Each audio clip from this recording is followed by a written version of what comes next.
Ok, hola a todos. Vamos a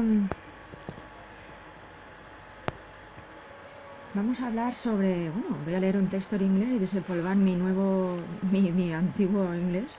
Es un texto sobre, lo que dijo una historiadora de arte, Linda Nochlin, y dice tal cual así.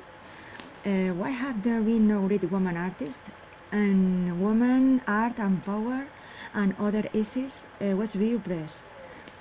The fact of the matter is that there have been no supremely great woman artists as far as we know, although there have been many interesting and very good ones who remain insufficiently investigated or appreciated.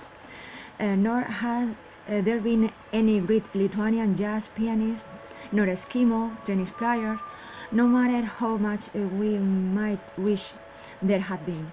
That this should be the case is regrettable, but not an amount of manipulating the historical or critical evidence will alter the situation, nor will accusation or male chauvinist distortion of history.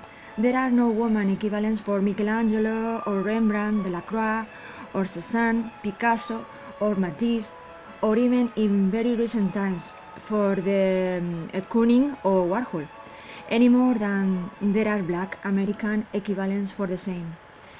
If there actually were large number of hidden great woman artists, or if there really should be different standards for women's art as opposed to men's, and one can have it both ways, then what are feminists fighting for?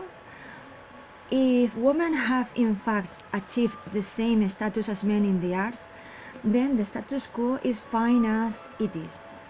But in actuality, as well I know things as they are and as they have been in the arts as in 100 other areas, are stultifying, oppressive and discouraging to all those women among them who did not have the good fortune to be born white, preferably middle class, and above all male. The fault lies not in our stars, our hormones, our menstrual cycles, our empty internal spaces, but in our institution and our education. Education understood to include everything that happens to us from the moment we enter this world of meaningful symbols, signs and signals. The miracle is, in fact, that given the overwhelming odds against women or blacks, that so many of both have managed to achieve so much sheer excellence in those really weak or white masculine prerogatives like science, politics, or art or the arts.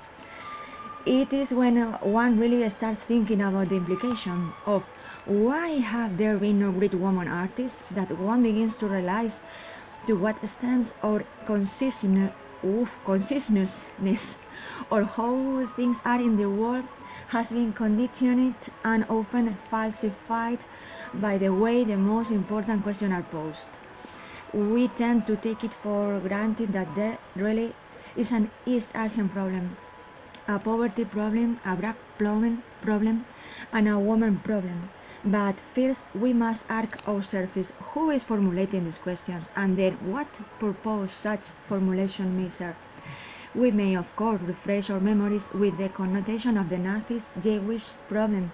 Indeed, in our time of instant communication, problems are rapidly formulated to rationalize the bad conscience of those with power. Thus the problem posed by Americans in Vietnam and Cambodia is referred to by Americans as the East Asian problem, whereas East Asians may view it more realistically as the American problem.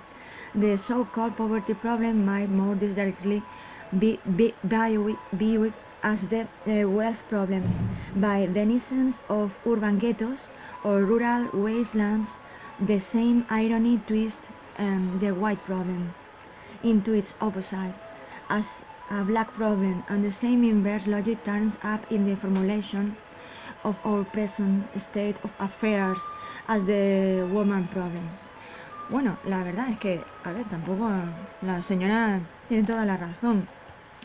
¿Por qué no hay grandes ¿por qué no ha habido grandes o no hay grandes artistas? Pues que es que simplemente si no hay dinero, pues no vas más allá. Únicamente si tienes el don de la pintura, que es evidente, y alguien diga, madre mía, ¿no? ¡Qué locura! Esta persona sabe pintar muy bien. Ese don tienes que nacer con él. Y si no tienes el don, pues en fin. Entonces hay un problema. Añadimos el problema de que las mujeres, pues aunque estemos ahora en el año 2023, hay menos derechos. Si añadimos en el que no todo el mundo tiene ese don para aplicar esa virtud, ese pintar, y luego que tienes que tener dinero o alguien te tiene que conocer, pues entonces claro, ahí está el kit de la cuestión. Muy complicado que alguien te reconozca algo. En fin, es un texto interesante y yo creo que el problema está en eso. Primero hay que tener el don. Después de tener el don, pues tienes que encontrar al enchufe ideal y perfecto en esta vida. Si no, lo sentimos mucho.